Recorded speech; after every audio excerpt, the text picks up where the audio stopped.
porque hoje a gente vai fazer a aula mais relâmpago do universo.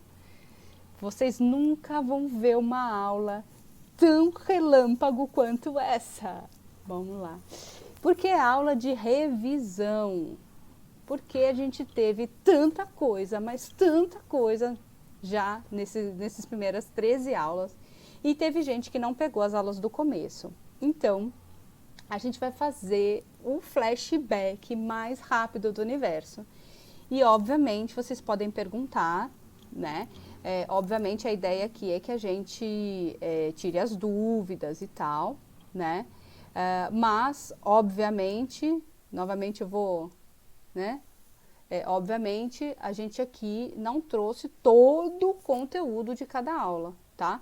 Então, a gente pode anotar aqui as dúvidas que de repente a gente também não saiba responder nesse primeiro momento, para depois a gente responder com mais profundidade, tá bom? Então, aqui a ideia é que a gente faça um amarrado, tá? Então, para começar o amarrado, eu queria fazer um comentário desde o começo da aula, que é o seguinte, o comentário. A questão da religião ou a forma com que o ser humano digere as regras a seu redor, seja regras religiosas, sejam regras políticas, do dia a dia, não importa. A forma que o ser humano digere isso tem a ver com a sua evolução individual e coletiva. Vamos lá. A forma que foi apresentada a religião lá atrás, às vezes foi diferente da forma que é apresentada a religião hoje, por exemplo, certo? E por que existem até hoje religiões muito diversas? Né? Por que existe? Por que acha? Quem chuta? Porque, digamos assim, se a gente já tem pelo menos, sei lá, desde que o homem tem lá um Deus, uma coisa que ele acredita, né? Quer dizer, a gente não aprendeu na escola aqui qual foi o momento primeiro que o homem começou a louvar a Deus, né? A gente não sabe se foi lá no macaco, quando que foi. Pode falar, Gonzo. Eu não comentei com vocês, mas eu fiz 2 anos de medicina, né? Hum. No primeiro ano, eu tinha um professor, um médico incrível, né? Estávamos com aula de anatomia e ele me conversando, assim, não só comigo, mas com a aula, na sala inteira, ele comentou que o ser humano, desde que, bom, não o humano como a gente conhece hoje, né, mas os neandertais, os eretostecos e etc., eles foram, por algum motivo, esse é um professor que acredita em Deus. Tem muitos médicos que Não não tem, acreditam. tem gente que não acredita. Mas são poucos, porque uma vez que você conhece, tipo, o corpo humano, por exemplo, fica difícil de não acreditar que Também tenha acho. alguma coisa superior que faça tudo ser tão perfeito, enfim. Ele falou que o ser humano, ele foi...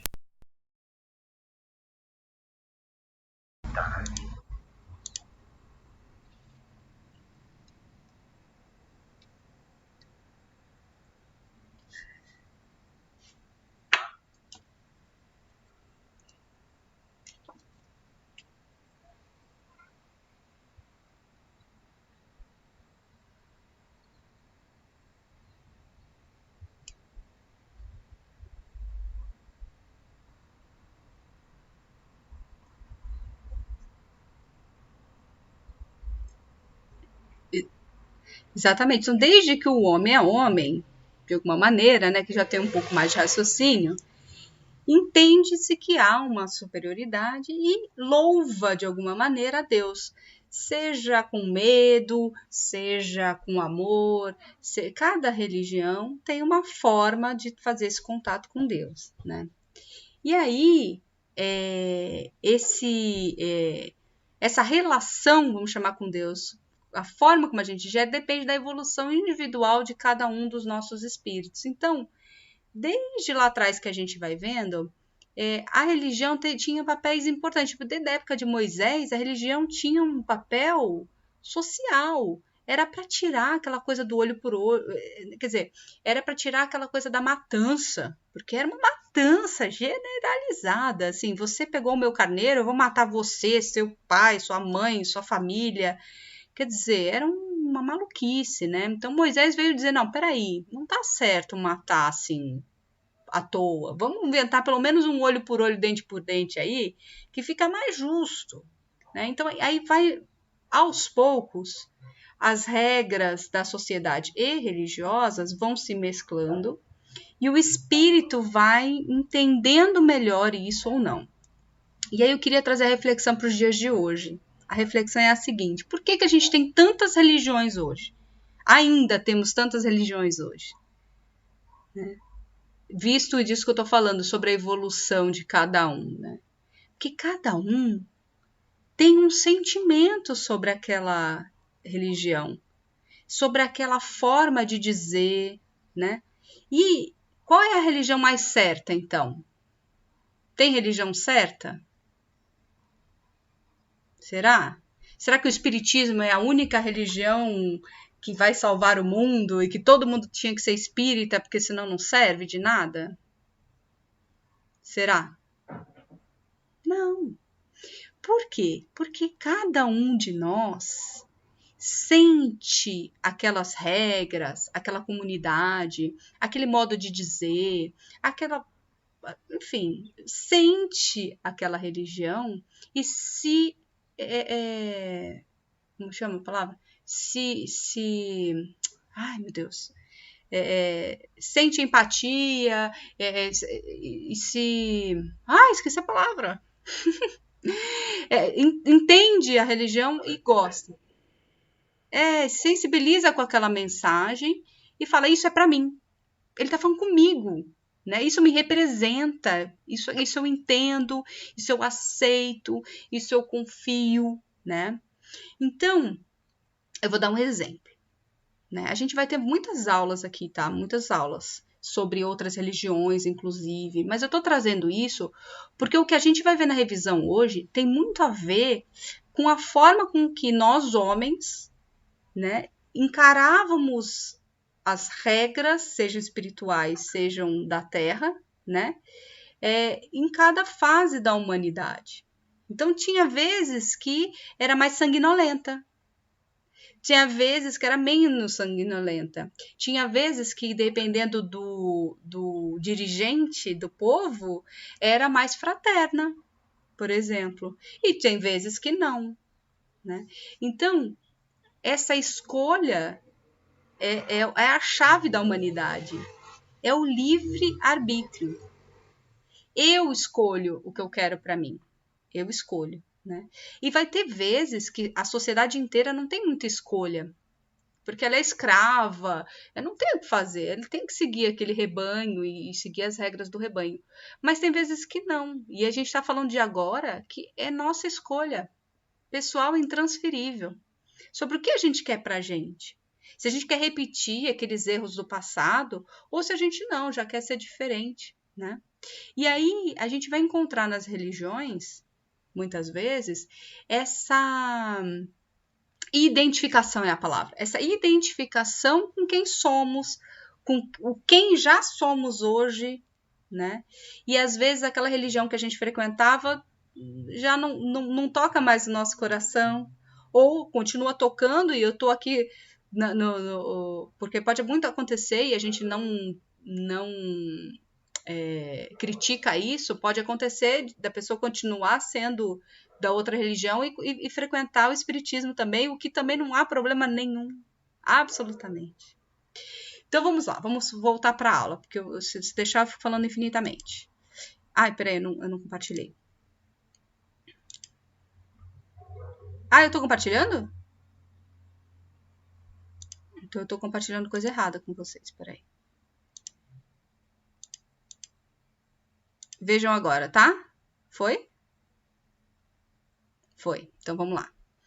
Então, assim, As primeiras aulas eu já fiz a revisão. A primeira aula eu fiz a revisão na aula passada, que é o que é escola de aprendizes e tal, né? Essa aula inaugural, então a gente já falou. Agora eu vou falar um pouquinho sobre a criação. A gente teve aula com o Miyashiro, que foi muito legal. Ele até trouxe uma música pra gente sentir a criação divina, né? E ele trouxe, o objetivo dessa aula, então, é situar o homem como espírito encarnado, parte integrante da criação. Quer dizer, é como a gente, enquanto espírito, foi criado por Deus como tudo que ele criou no universo, né? Então, essa versão dos espíritos sobre o universo material e espiritual. Quer dizer, a gente tem essa participação, vamos chamar assim, na matéria, enquanto encarnado na Terra, e também na parte espiritual. Então, a gente, espírito, a gente é co-criador do Cristo. Olha que lindo, eu adoro essa palavra. Sou apaixonada por essa palavra. Somos co-criadores do Cristo. Porque uma vez em que a gente se coloca à disposição para ajudar Deus, né? Seja encarnado ou desencarnado, a gente está ajudando a criar. Isso não é maravilhoso? Desde o momento em que a gente faz uma caridade, um momento que a gente faz uma arte, por exemplo, a gente estava falando de arte outro dia, não foi, Gonza? Quando a gente faz uma arte, a gente está conectado com a espiritualidade e faz uma arte, por exemplo, ou quando a gente faz o bem ao próximo, ou a gente constrói alguma coisa que vai facilitar a vida dos outros, enfim. Tudo que a gente faz para o bem do próximo, a gente está ajudando Deus a criar um mundo melhor. Né? Então a gente tem esse papel que é importante também e se espera isso de nós, né? Não se espera que a gente só viva a parte material e pronto, não, se espera que a gente tenha um papel importante na criação do mundo também, né? E estimular essa busca de Deus dentro de nós, porque Deus criou todos nós, espíritos imortais, né? Criou tudo e nós. Então, a gente precisa entender que Deus está dentro de nós, né? Nós todos temos a centelha divina. E essa centelha divina é que faz a gente ter esse poder de co-criar junto com Deus. Então, esse momento da criação, né? Até foi descrito por Moisés, quando no princípio Deus criou o céu e a terra. E aí ele foi... Peraí, deixa eu voltar. Então, o que acontece? A gente falou bastante sobre esse momento de criação, né? E também falamos sobre a forma com que a Bíblia traz, né, a criação de Deus nos 7 dias de criação, né? Que a gente verificou que não é que são 7 dias especificamente, é uma metáfora, são centenas e milhares de anos, né? Em que foi tendo a evolução, né, das criações divinas na Terra, né? Bom, enfim, e aí então, só para a gente voltar no conceito, né, do que é Deus, nesse Deus criador, né? É a inteligência suprema, causa primária de todas as coisas. Esse está no Livro dos Espíritos, a pergunta número 1 do Livro dos Espíritos, né? E aí, a pergunta 4 fala, onde podemos encontrar a prova da existência de Deus? Quer dizer, tem todo um capítulo no Livro dos Espíritos para falar sobre o que a gente entende como Deus, né? E os Espíritos trouxeram para a gente. Então, ele fala assim, onde que a gente pode encontrar a prova da existência? Num axioma que aplicais às vossas ciências, não há efeito sem causa. Procurai a causa de tudo o que não é obra do homem e vossa razão vos responderá. Quer dizer, aqui ele fala, se não foi o homem que fez, se não tem explicação de como foi criado, foi Deus. Basicamente isso, né? E aí traz para a gente essa questão de que, será que a gente consegue ainda hoje observar as criações de Deus e ser grato por tudo que Deus nos deu, pelo ar que respiramos, não é? A gente só consegue ser grato quando a gente tem que usar uma máscara e fala, puxa vida, era tão bom respirar sem máscara, não é?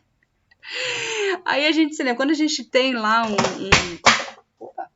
quando a gente tem um desafio, a gente se lembra do quanto era bom não ter aquele desafio, né? Então, aqui é para a gente entender o quanto que Deus criou tudo de bom e que a gente também pode ser grato a tudo que Deus criou.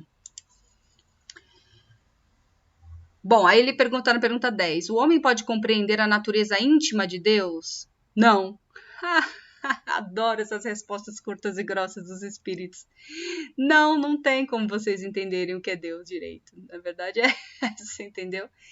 Porque é muito mais complexo do que a gente possa eventualmente imaginar, né?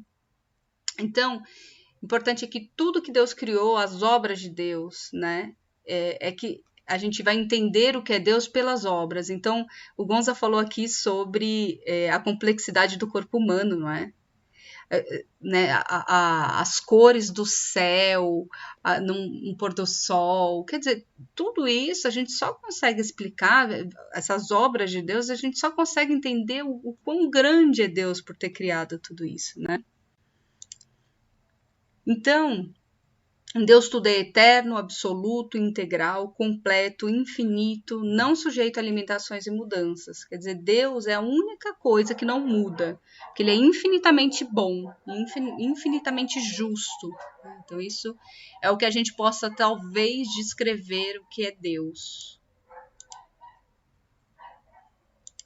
E aqui tem algumas passagens da Bíblia, né, sobre Deus. E é porque aqui ele fala sobre, no princípio era o verbo, e o verbo estava com Deus, né? Aí ele explica aqui um pouquinho do verbo. O verbo é o poder criador, né? Ele disse, faz-se a luz, e a luz se fez. Então, o poder de criação através da voz, né? Nesse caso, do verbo. E aí uma outra coisa legal que essa aula também fala é que Deus criou tudo, mas será que ele criou sozinho ou ele tinha gente que ajudava ele? O que vocês acham? Vocês já ouviram dizer que Jesus é o governador da Terra? Já ouviram? Jesus é o governador da Terra. Então, desde sempre, Jesus estava lá ajudando no processo de criação, como diversos outros espíritos superiores que também estavam lá ajudando nessa criação, né? Opa. Bom, aí aqui ele traz pra gente que Deus tem os elementos gerais do universo, então tem Deus, o Espírito e a matéria, essa trindade universal. Então a gente vai sempre lidar com essas três, vamos chamar, três quadradinhos que são a relação com Deus, a relação entre o nosso espírito e da matéria, que a gente precisa da matéria para sobreviver, né? E aí esse fluido universal é o que nos liga, né, enquanto espíritos, à matéria, e através da nossa vontade, a manifestação, através da vontade de Deus, né, e a sua manifestação influi sobre a matéria e o nosso espírito. Né, e Deus vai criando, seja matéria, seja novos espíritos também. Depois eu vou passar esse PowerPoint para vocês, tá? Porque eu vou ter que passar ele bem relâmpago, combinado? Bom, então a gente conversou sobre os 6 dias. Volta aqui. Né? A gente conversou sobre os 6 dias da criação, falando que realmente é uma metáfora, né? E lá na apostila amarela tem essa correlação entre cada era, né, dos 6 dias da criação e as eras realmente, cada um dos espaços temporais. E aí fomos para a aula 3, que a gente falou sobre o planeta. E o que se espera da aula do planeta, né? É mostrar a bondade do Pai, que concede lugares onde possamos crescer como espíritos. Quer dizer, é uma questão de fornecer a matéria para a gente viver, né? O planeta. E que essa centelha divina que existe em nós demonstra que também podemos criar algo maravilhoso. Que a gente tem a nossa fé raciocinada. Então, para a gente entender pelo nosso raciocínio como surgiu tudo, né? Então, ele fala de quando que surgiu o nosso sistema solar, há 4,6 bilhões de anos, né? Como que era a Terra. Quer dizer, a Terra já mudou quantas e quantas vezes, gente? Será que ela vai mudar mais? Será que a gente vai separar de novo continentes? Será que a Terra vai se reorganizar ainda? Será? Será que ainda vai acontecer algum desastre natural e que vai morrer milhões? Quem acha que vai ter ainda alguma grande mudança? Eu tenho certeza. Sabe a imagem que eu... concordo com Gonza, também acho que vai ter. Você sabe que eu tenho uma imagem na minha mente, eu preciso achar isso na internet, que ainda não achei. É assim, o planetinha Terra visto de cima, e aí tem um monte de, como se fosse pulga, né, que somos nós, no planeta, né? Aí de vez em quando a Terra faz assim, ó. Joga todo mundo longe, assim, ó. Do tipo, sai daqui, seus parasitas, né? E dá uma rearrumada, né? Então eu sinto isso, que de vez em quando a Terra dá umas rearrumadas, seja de forma material ou espiritual, né? Então essas rearrumadas são para... espiritualmente a gente veio aprender aqui que tem umas reversões de raça, né? Tem alguns espíritos que vieram de outros orbes para poder reencarnar aqui na Terra, não é isso? A gente conversou bastante sobre Capela, né? Quem lembra de Capela? Capela foram espíritos que vieram de um planeta muito, muito mais avançado tecnologicamente, só que pouco avançados moralmente. Então eram pessoas muito inteligentes, né? Que já sabia tudo de tecnologia, mas que ainda eram más, que ainda não eram boas, né? E aí eles foram expurgados lá do planeta, do lugar onde eles viviam, no planeta, uma estrela, né? Capela, e vieram para a Terra. Então eles trouxeram muita tecnologia, né? A gente vai falar, acho que na próxima aula aqui, sobre isso. E aí quando eles trouxeram essa tecnologia, o planeta nosso, que era bem primitivo, foi evoluindo, né? Então, olha só, nesse gráfico, ele fala sobre, desde a formação da Terra de 4,6 bilhões de anos, né? Quer dizer, aí veio rochas, veio as formas primitivas, olha lá, só depois de 2 bilhões de anos que começou a ter protozoários e tal, olha só quantos as algas, só depois de 1 bilhão de anos. Quer dizer, tudo bem devagarinho, né? Os peixes só vieram 500 milhões de anos atrás. Quer dizer, muito devagarinho que a nossa evolução vai acontecendo, né? E o homem, olha lá, é a última coisa que ainda, né, que foi criada aqui nesse sentido há 1 milhão de anos atrás apenas, né? Se você for pensar nos 4,6 trilhões de anos, 1 milhão é pouquinha coisa, né? Então,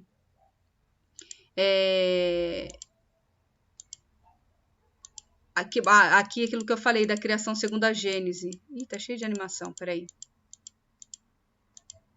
Cada dia o que foi criado são as eras, né? A era geológica, né? Eu vou passar rápido esse aqui também, mas é aquilo que a gente falou. Primeiro dia criou-se o céu e a terra. Aí é equivalente a esse momento de 4,6 bilhões de anos. E assim por diante, como a Bíblia descreve, né? É porque era assim que o povo, na época, poderia entender esse processo de criação, entender o poder de Deus, percebe? Se a gente dissesse, talvez naquela época, que olha, não, Deus criou há muitos bilhões de anos uma coisa, depois outros milhões de anos outra coisa, depois outra... Talvez não tivesse tanto interesse quanto foi essa forma de explicar dos 7 dias de criação, 6 dias de criação, né? Porque no 7º ele descansa. Quem é que acha que Jesus descansa? Que Jesus não, que Deus descansa? Deus não descansa, não. Ele está criando constantemente. Mas, enfim. Então, a gente trouxe aqui alguns conceitos sobre a criação do mundo, né? Que em alguns livros. Essa evolução em 2 mundos. Né? Então, como eu falei, Jesus sendo o governador planetário. E aí a gente falou de raças primitivas na aula 4, né? Que o ponto de vista espírita da Gênese, que é essas raças formadoras da humanidade, vários mundos habitados em diferentes categorias, os exilados de Capela, foi o que eu falei.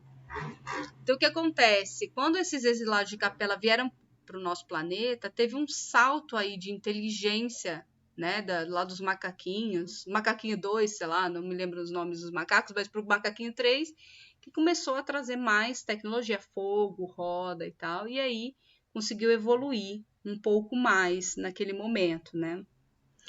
E você sabe o que eu me pergunto, gente? Pensa só, a gente está em transformação na Terra, né? Nossa Terra. A gente já tem uma certa tecnologia, certo? Certo, né? Alguma tecnologia avançada. Você já imaginou que situação da gente estar lá ainda sendo muito mal e tal, mas já está acostumado com o celular, né? Com a televisãozinha e tal. Já imaginou a gente ser exilado para um mundo lá e ser um macaquinho, ter que criar o fogo tudo de novo? Já imaginou? É possível, né? Então, por que é possível? Porque quem não aprendeu até agora, a gente vai ter que voltar lá e aprender de novo, desde o zero, né? Então, e isso não é que necessariamente é um castigo para eles, percebe? É claro que é desafiador, como a gente falou no começo, né? Mas não é um castigo, é uma questão de como que vocês vão aprender, porque com toda essa tecnologia você não está aprendendo a ser bom, né? Então vai ter que voltar lá do início para aprender tudo de novo, né? E é isso que a gente faz nas nossas reencarnações, não é? A gente não volta do início para aprender tudo de novo. É isso, né? Só que isso também vale, esse ciclo, vamos falar assim, de voltar e aprender tudo de novo, também vale enquanto ciclo de mundos, né? De populações e onde que a gente vai viver. Aqui a gente falou também sobre Adão e Eva, a interpretação espírita e o paraíso, né? Sobre o que foi realmente a questão do Adão e Eva, foi realmente a criação do homem. E aí essa metáfora da Adão e Eva tem a ver com um homem ainda primitivo, que ainda não confiava em Deus, que ainda não sabia seguir as regras e que ainda era imprudente. Somos ainda assim? Ah, tá bom. Então somos ainda todos Adão. Não é assim? A gente ainda cai nas tentações? Sim. Quer dizer, esse é o processo que a gente está em evolução ainda e que a gente ainda está falhando, né? A gente ainda está tropeçando e tropeçando e tropeçando, não confiando em Deus, né? Não seguindo as regras do jogo. Né? E enquanto a gente ainda não aprender as regras básicas, a gente ainda vai passar por dificuldades. Então, para que a gente viva num lugar melhor, a gente tem que também nos melhorar, né? Esse é o conceito principal da aula. Se a gente quer estar cada vez melhor num mundo com mais tecnologia, com mais amor e tal, a gente tem que seguir o fluxo, certo? Senão, vai ter que acabar voltando. A bondade do Criador que nos dá infinitas oportunidades de evolução, e infinitas mesmo, porque a gente volta na reencarnação infinitas vezes, né? De acordo com as leis divinas, e a sublime oportunidade de elevação do animal ao homem. Quer dizer, a gente vai crescendo também enquanto espírito. A gente primeiro é um espírito lá da ameba, depois a gente é o espírito... Sabe, a gente vai evoluindo enquanto espírito até chegar no reino nominal. Então a gente já está, nós aqui, né, já estamos aí no reino do homem, então não voltamos para trás, não voltamos a reencarnar como bicho, tá bom? E aquilo que a gente falou também nas últimas aulas, que a gente vai saindo do instinto profundo para os caminhos do raciocínio. Então, todo aquele instinto que a gente tem há milhares e milhares de anos de se defender, aquele instinto de sobrevivência, aquele instinto de raiva e tal, né? De acordo com o que a gente vai raciocinando, a gente vai melhorando. E que a evolução acontece pela experiência. Por que isso é importante? Porque se a gente se isolar num quarto fechado e ficar lá por 30 anos, a gente não evolui. Porque a gente só evolui pelos erros e acertos, ok? Por isso que aqui a gente não condena os erros, porque o erro faz parte de um processo da experiência que faz a gente crescer. Se não tivesse o erro, como é que você ia Até o Haroldo Dutra fez uma palestra, uma pergunta dessa do tipo, você já imaginou, se você casa com alguém perfeito, que não tem nenhum errinho só, como é que você vai se sentir um droga, porque o outro é tão perfeito? Nunca erra, você é sempre o culpado, né? Então, assim, não existe essa pessoa que é 100% perfeita. A gente vai aprendendo com as nossas experiências, erros e acertos. Enfim, vou mandar depois o PowerPoint para vocês, né? Aqui ele fala sobre olha só, uma coisa importante aqui, tá vendo? Sentimentos defensivos, né? Antigamente a gente tinha 2,3 bilhões de anos atrás, no homem primata, a gente só tinha instinto, só tinha instinto na primeira raça. Depois, na segunda raça, a gente já tinha mais egocentrismo. Na terceira raça, a gente já tem o egoísmo, ciúme, né? Eu, minhas coisas. Na quarta raça, a gente já tem sentimentos um pouco mais diferentes. Eu já tenho a vaidade, já tenho o orgulho, eu, minhas coisas e o outro. Como que você, né, se relaciona com o outro na quarta raça?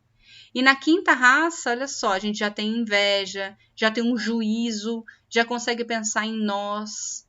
Percebe que o nós só entra na quinta raça. Antes disso, nem tinha nós, era só eu, né?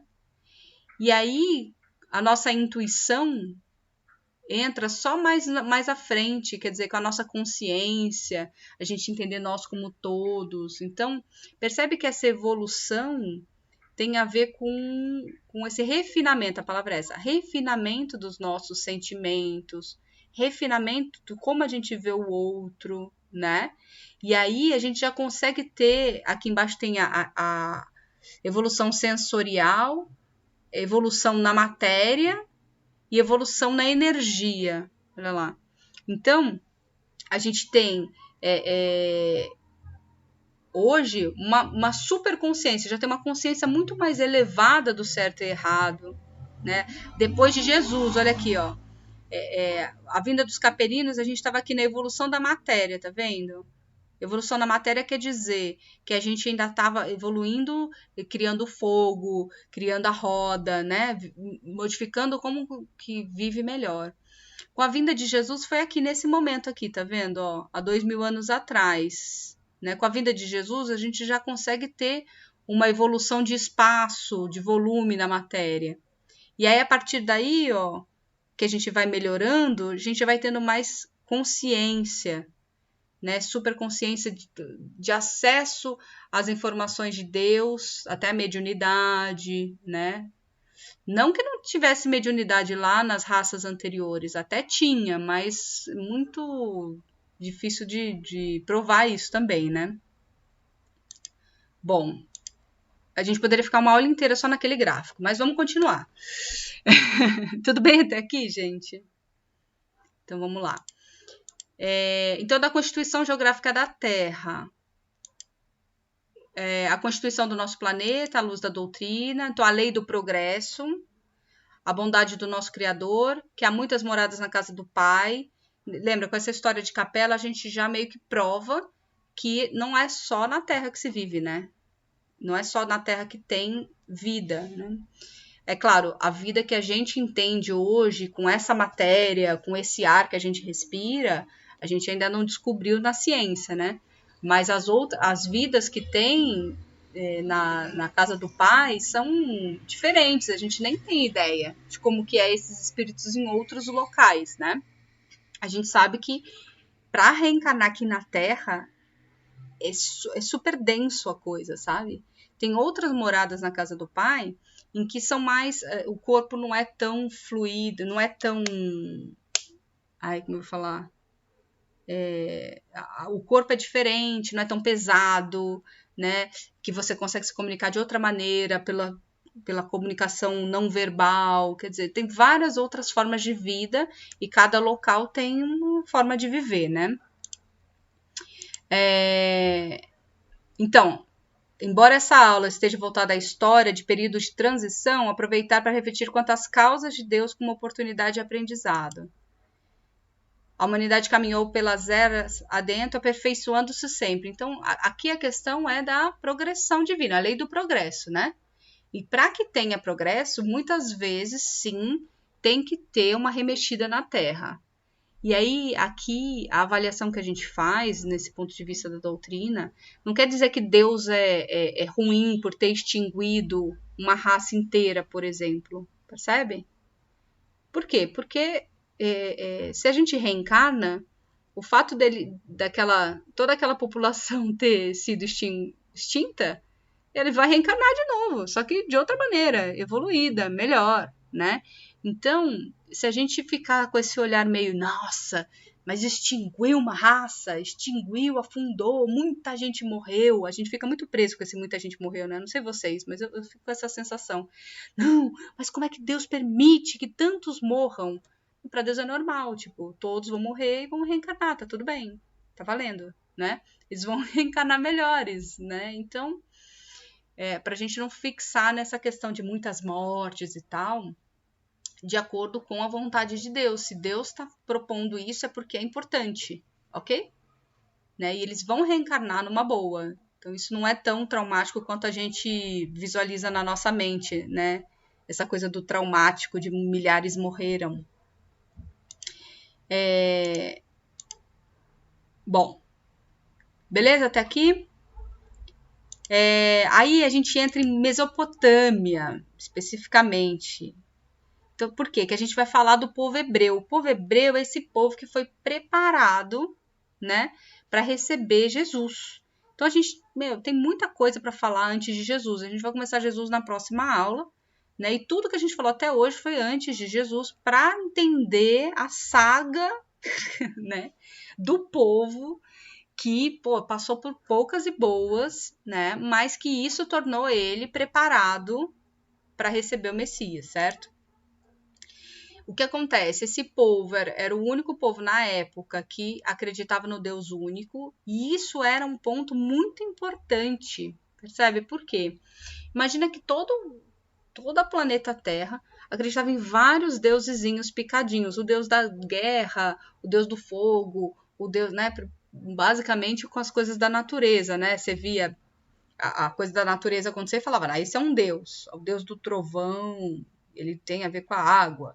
Aí você fala, o deus do fogo é outro deus, né? Então, essa questão do Deus único foi um ponto importante para o plano espiritual. Falar, não, vamos seguir com esses caras aqui, que eles já estão mais no caminho, né?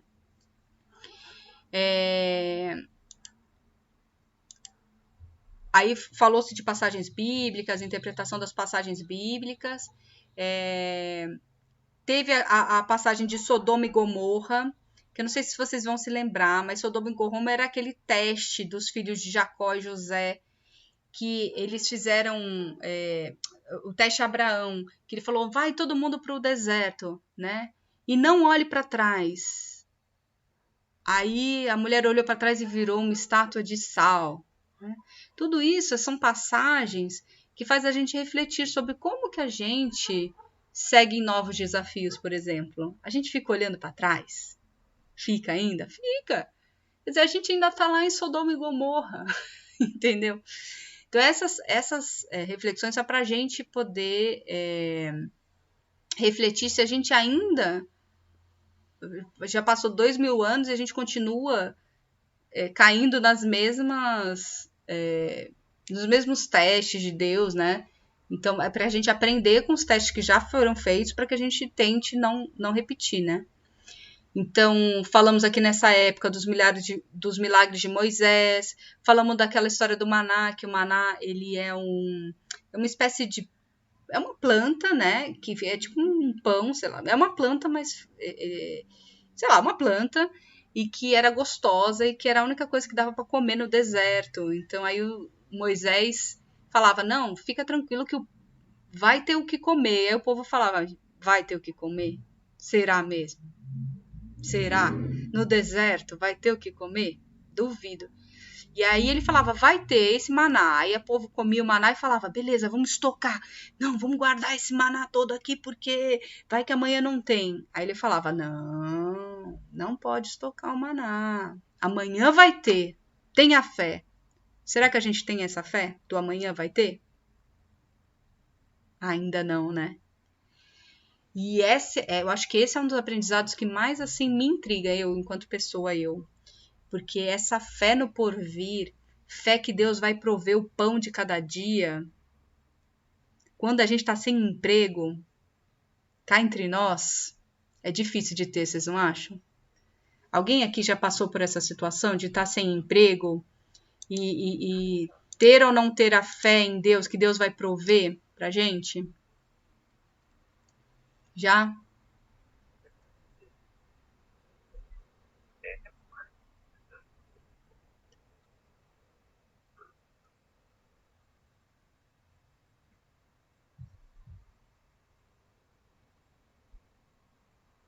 Muito. É. E eu acho que hoje em dia, né, essa relação dessa fé no porvir, né, fé que Deus vai nos ajudar e tal, eu fico olhando os moradores de rua e penso, meu Deus, como que Deus realmente provê para eles, né? Como eles não têm condição, como que Deus provê, né? Aí a gente passa por eles e dá uma moedinha, pronto, Deus proviu. Aí o outro passa e dá outra moedinha, pronto, Deus proviu. Então, a gente precisa ter essa fé de que Deus vai ter os instrumentos certos para nos prover, né? E essa fé é muito difícil, só quando a gente passa na pele mesmo, que a gente tem, né? Vamos lá. Aí falamos de Abraão, filho de Moisés, aí falamos, rapaz, de uma Mesopotâmia, aí começa a vir mapa, né? Montão de mapa da Mesopotâmia. Aí tem um monte de aliança, né, com Deus, porque aí Abraão começa a falar que o povo precisa sair de lá. Então, essa questão da fé em Deus para convencer a milhares de pessoas, né, a sair da terra e migrar. Olha lá, sai da tua terra, vem para a terra que eu te mostrarei, eu te farei um pai de um grande povo, te abençoarei, farei um célebre teu nome, abençoarei aos que te abençoarem, amaldiçoarei aos que te abençoarem. Quer dizer, aqui, vocês já imaginaram você pegar, sei lá, centenas de pessoas e falar para as pessoas irem para o deserto mesmo, né?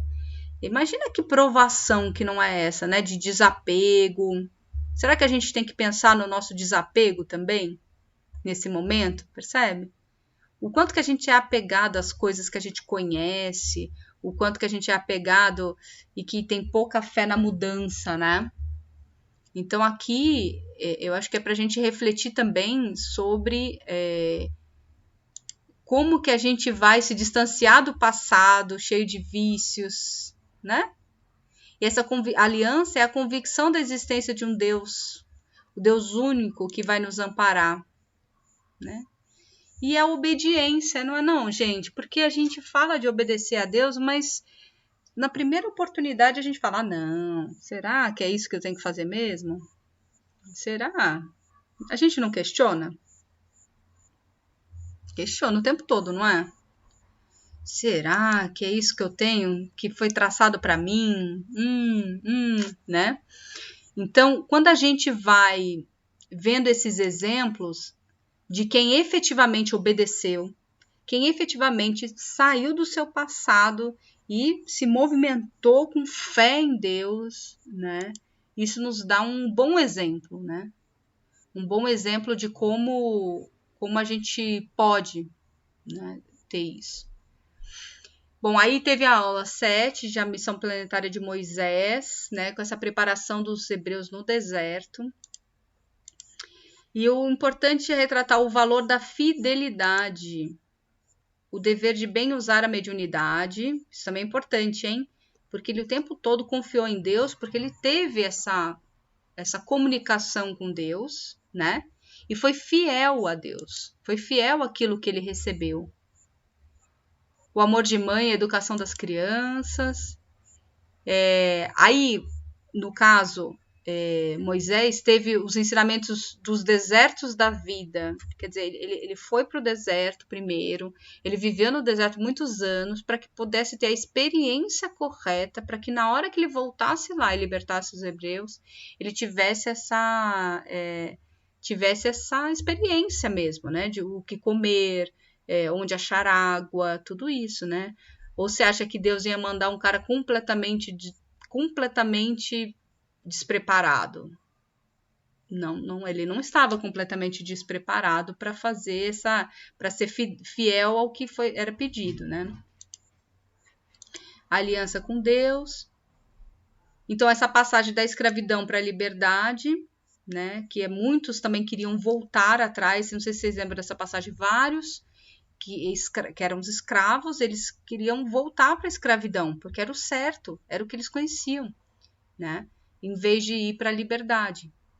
Então, será que a gente hoje em dia também não escolhe muitas vezes viver nesse mundo material, que é um mundo de não liberdade, ao invés de se libertar e viver o mundo espiritual? O que é o mundo espiritual? É a liberdade do amor incondicional, é daquela liberdade de você ter a fé em Deus, né? E quantas vezes a gente não escolhe ser preso? Não, eu prefiro viver preso na matéria mesmo, eu prefiro seguir as regras que todo mundo faz, porque é assim que todo mundo faz, eu quero ser assim, se ninguém ama eu também não vou amar, sabe? Então, é comum a gente escolher não se libertar. Olha que doido, né? E com esse exemplo do deserto, me veio muito isso na cabeça, assim, de quanto que essa libertação muitas vezes é desafiadora, penosa. Rapaz, eles foram para o meio do deserto. Pensa, no deserto, 40 anos. É muito tempo, né? Então pensa que para se libertar existe um caminho. Não é assim, beleza. Não, quer se libertar? Aperta esse botão. Hoje em dia é meio assim, tecnologia, né? Quer se libertar? Aperta esse botão e tudo resolve magicamente. Não. Para se libertar tem um processo. Não é assim, né? De qualquer jeito. Né? Então é isso que ele veio mostrar com o deserto, né? Ele teve a distribuição de tarefas, teve a localização no tempo e no espaço da origem do povo e das suas dificuldades. Então entender como que esse povo hebreu estava sendo preparado. Teve questão de preconceito, teve um monte de passagem bíblica que a gente interpretou, a Bíblia como livro simbólico. Então, como o povo hebreu foi parar lá, né? Teve a história de José, que essa história de José é muito legal, que eu já falei algumas vezes aqui. Tem um seriado, que eu acho que até saiu do Netflix, mas chama The Red Tent, que é a Tenda Vermelha.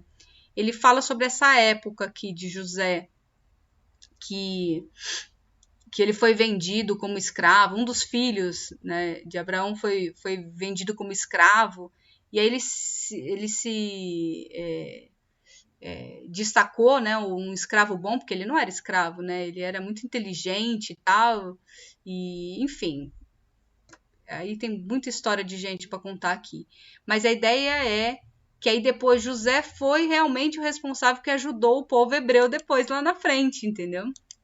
Então, nada é por acaso, mesmo quando nós homens fazemos o mal ao outro, porque quem foi que vendeu ele como escravos foi os irmãos dele, né? Ou seja, mesmo quando nós homens fazemos por maldade, Deus dá um jeitinho de, né, ajudar a gente a se ajudar, no caso, né?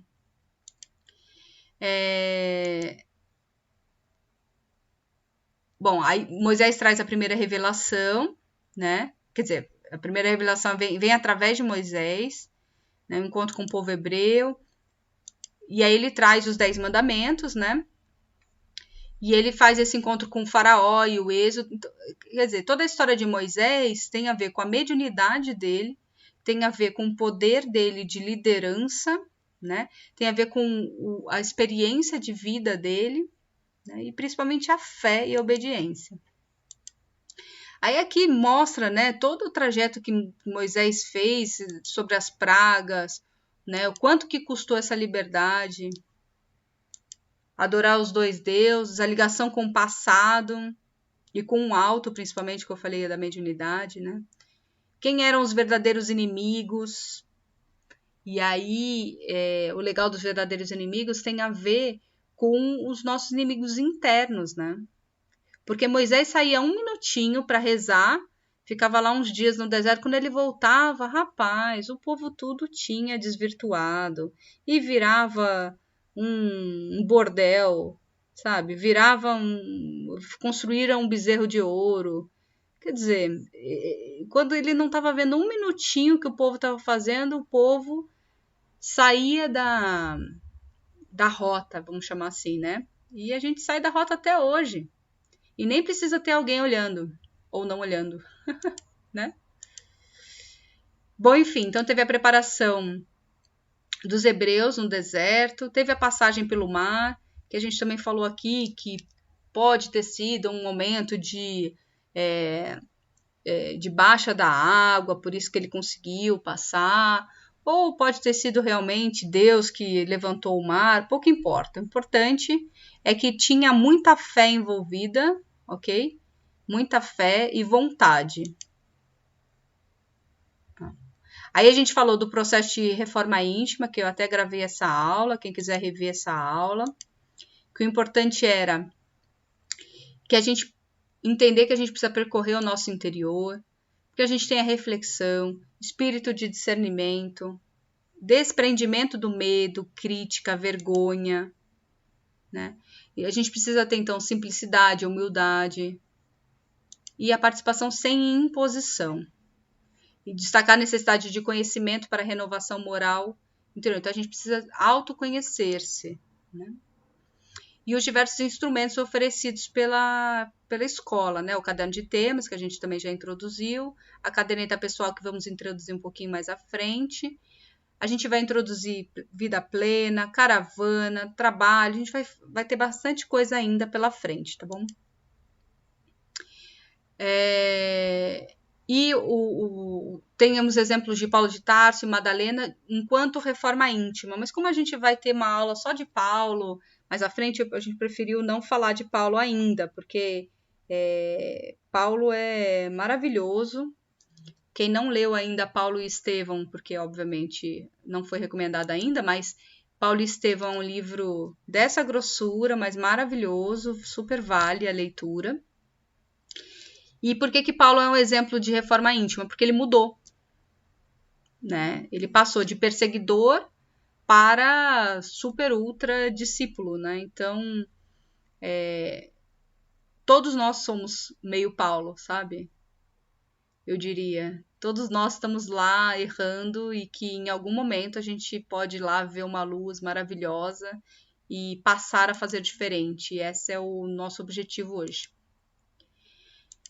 E o nosso autoconhecimento e encorajar o sentimento de igualdade. Estamos sujeitos aos mesmos erros e acertos. Então, todos nós aqui, também foi falado no começo da aula, que todos nós aqui é importante a gente comentar sobre os nossos aprendizados, porque super vale para os outros também. Então, mesmo que o outro não fale, às vezes sente no seu coração de que aquilo também é útil para ele. Então, isso é importante. A Sofia roubou minha água, eu tô aqui seca, mas vamos lá. Então, esse não sei se vocês vão se lembrar que tinha uma setinha, que a ação do meio, a sensação, quer dizer, como que a gente digere o que o meio nos dá, né? E esse gráfico aqui também demora uma aula inteira para contar sobre ele, mas eu vou falar rapidamente. Ele fala o seguinte, que a gente tem os nossos sentimentos defensivos, né? Que é quase os nossos instintos, né? Que tem a ver com o meio que a gente vive. Então, se a gente tem lá um meio ambiente que nos ataca o tempo todo, a gente vai ter esse comportamento defensivo, né? Quer dizer, a gente sente ele, depois que esse sentimento se torna um comportamento defensivo. E aí, se ele te gera satisfação, reforça isso. Então, se você pensa assim, todo mundo é mal comigo, eu também sou mal com eles. Se isso te satisfaz, você reforça esse comportamento defensivo, eu também vou ser mal com ele. E aí, se você tem uma análise crítica, uma autoanálise, você volta a rever os seus sentimentos, ok? E volta a entender os seus comportamentos defensivos para poder ver se isso vai continuar te gerando satisfação ou não. Faz sentido? Aí agora, se esse comportamento te gera uma frustração, tipo, não aguento mais sentir isso, né?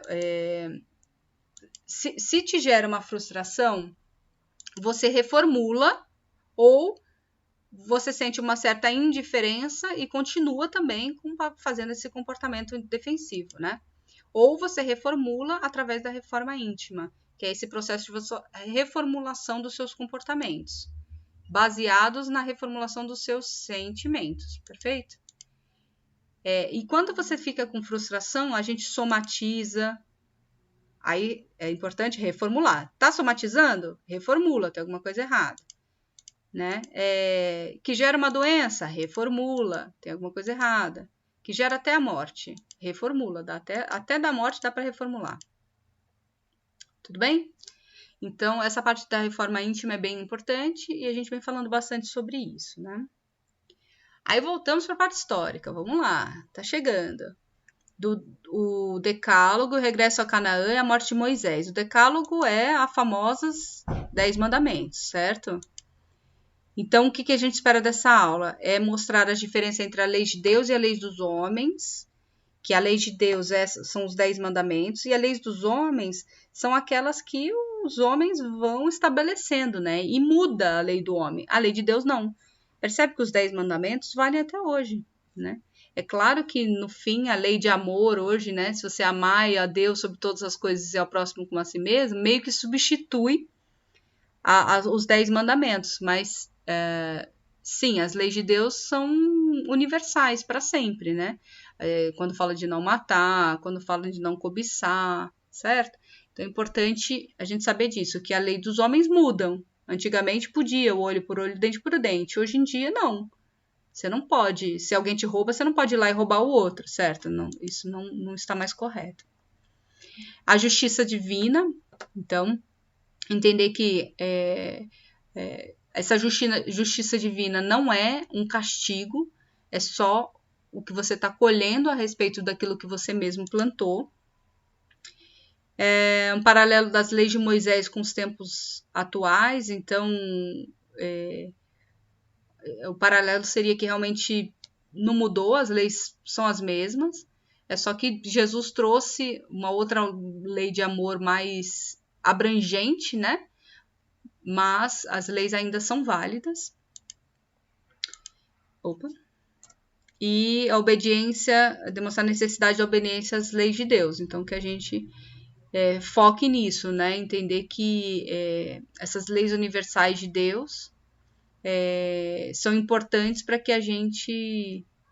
uma coisa bonita que fala nessas aulas, quando Moisés trouxe o Decálogo, é que ele diz uma coisa assim super difícil de acreditar, mas ele fala assim: quando Moisés leu as leis, todos os espíritos, encarnados ou não encarnados, ouviram.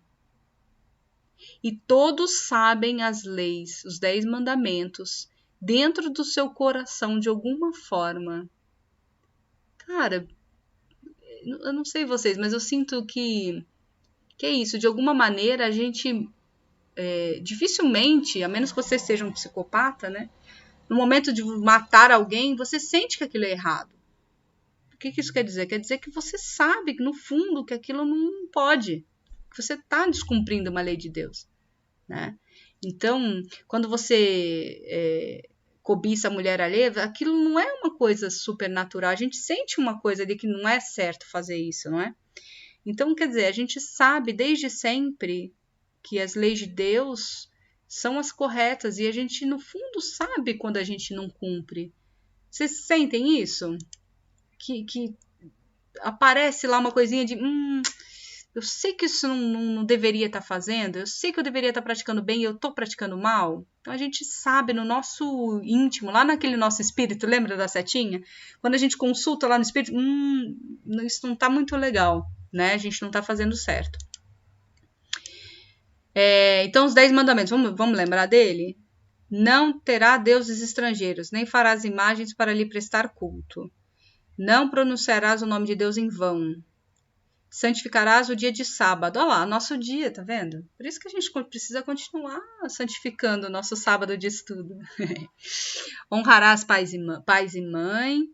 Não matarás. Não cometerás adultério. Não roubarás. Não prestarás falso testemunho. Não desejarás a mulher do próximo. E não cobiçarás as coisas alheias. Tudo bem?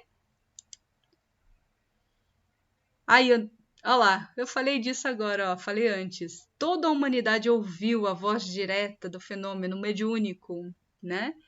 E esse é um caráter universal, a aliança de todos os povos com Deus.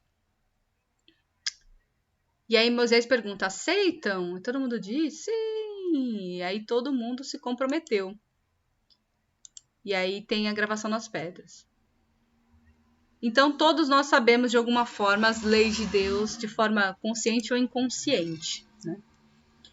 Lembra que eu falei que Moisés saía 1 minutinho para rezar e aí fizeram o bezerro de ouro? 1 minutinho é forma de dizer, tá, gente? Eu não sei quantos dias ele ficou fora, mas ele saiu no deserto para rezar.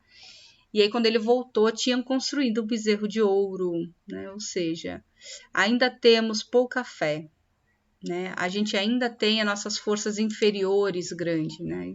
Então, qual o tamanho da nossa fé, né? Quanto que a gente realmente acredita ou que a gente ainda está preso nas coisas do passado, né?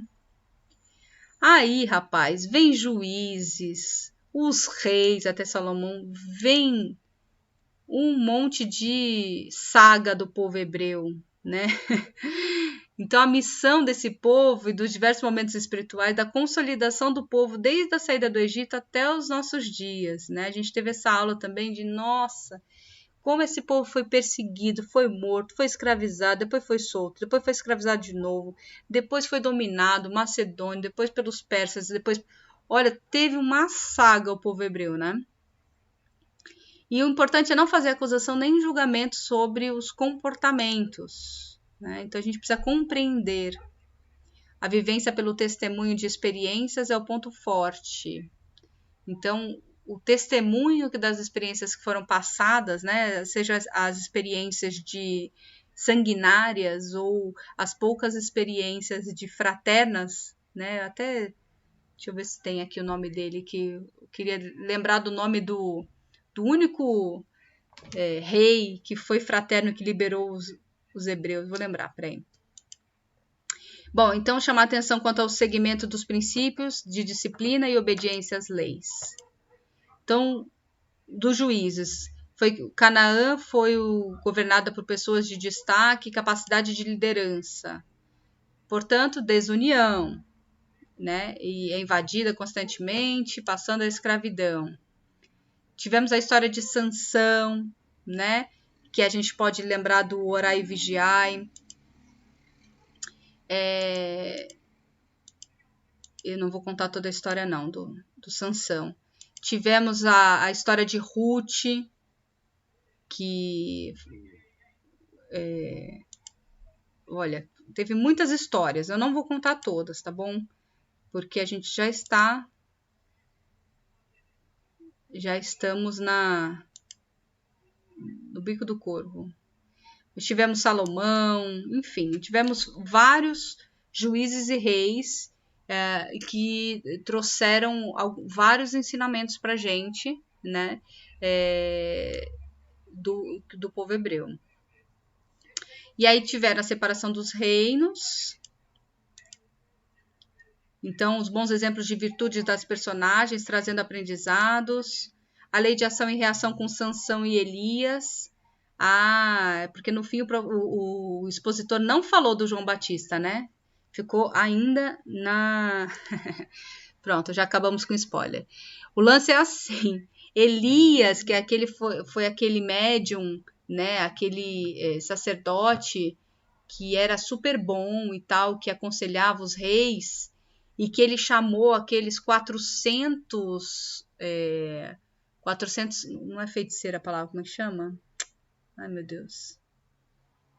Bom, enfim, ele chamou 400 sacerdotes para provar que eles estavam errados. E aí, quando eles decidiu que eles estavam errados, o Elias, que era um homem bom, o que ele fez? Ele mandou cortar a cabeça de todos os 400, né? E aí depois, enquanto ele reencarnou como João Batista, que também foi decapitado, né? Então, a lei de ação e reação nesse sentido, dele ter em outra vida decapitado as pessoas e foi decapitado. As lições de fé e confiança, da força moral de Davi e Golias, da idolatria da Arca da Aliança, o Templo de Jerusalém. Aí tivemos a separação dos reinos. O profeta é aquele que fala a palavra de Deus, ou seja, declara a vontade do Senhor. Ou seja, os médiuns. Somos todos profetas, que lindo! Bom, tivemos sofrimento, desajustes, mas antes de o Cristo poder nos ajudar. E aí, já estamos super em cima da hora, mas estou acabando, falta só um slide. Então, dessa aula é a missão do povo hebreu e a sua consolidação, a reflexão sobre os bons exemplos de virtudes, comparação das buscas do povo hebreu e até nos aprendizes dos evangelhos, e ufa, deixa eu respirar. Rapaz, né? Tá bom, é coisa pra caramba. Mas vamos lá, de novo, só para amarrar com aquilo que eu falei no começo. A amarração é que a gente tem tanta coisa a aprender, tanta coisa, e a gente ainda não aprendeu. Passa rei, passa boiada, passa juiz, passa presidente atrás de presidente, não é isso? Passa democracia, passa escravidão, não importa, a gente ainda tem dentro de nós uma porção de coisas a consertar, né? Uma porção de comportamentos a consertar. Então, o momento agora é para tudo. Não vamos repetir o erro só por repetir. Só porque a gente não sabe fazer diferente. Para. Agora, a partir de agora, a gente vai, sim, toda vez que aquela vozinha falar, toda vez que você consultar o seu espírito, vai falar, não vou fazer. Vou fazer diferente dessa vez, né? E esse é que é o ponto. Aí a gente se lembra da história, vou fazer igual Sansão lá e tal, vou fazer igual Adão, quer dizer, teve tanto erro no passado, o conhecimento dos erros é para que a gente não repita, né? E se a gente não aprende com os próprios erros, a gente tenta aprender com os erros dos outros, não é isso? Então, é para a gente refletir sobre o que a gente quer para a nossa vida a partir de agora, individualmente e coletivamente. Por quê? Se a gente começa a fazer coisas mais fraternas, se somos líderes, por exemplo, nós aqui que estamos, nós somos líderes de alguma coisa, seja do nosso pequeno reinado do nosso lar, seja do nosso cachorro, seja da nossa planta, seja da nossa sala de aula, seja líder de alguma coisa a gente é. E para ser um bom líder, a gente já aprendeu um monte de coisa com esses líderes aí, que se você for fraterno, melhor. Se você pensar no outro, melhor, e assim por diante. Então, isso tudo serve para a gente espelhar-nos em quem a gente quer seguir, né? Quem a gente quer nos espelhar para, a partir de agora, sermos melhores, né? Vamos nos espelhar naquilo que deu bons resultados, naquilo que trouxe coisas boas, né? Então, tem tanto aprendizado nessas aulas e que por isso que a gente sempre faz essa relação com os dias atuais, né? Se eu fosse líder hoje, eu teria essa fé toda? Se eu tivesse que levar uma porção de adolescentes, se eu tivesse que liderar uma porção de adolescentes destrambelhados, o que eu faria, hein, senhoras dirigentes de mocidade?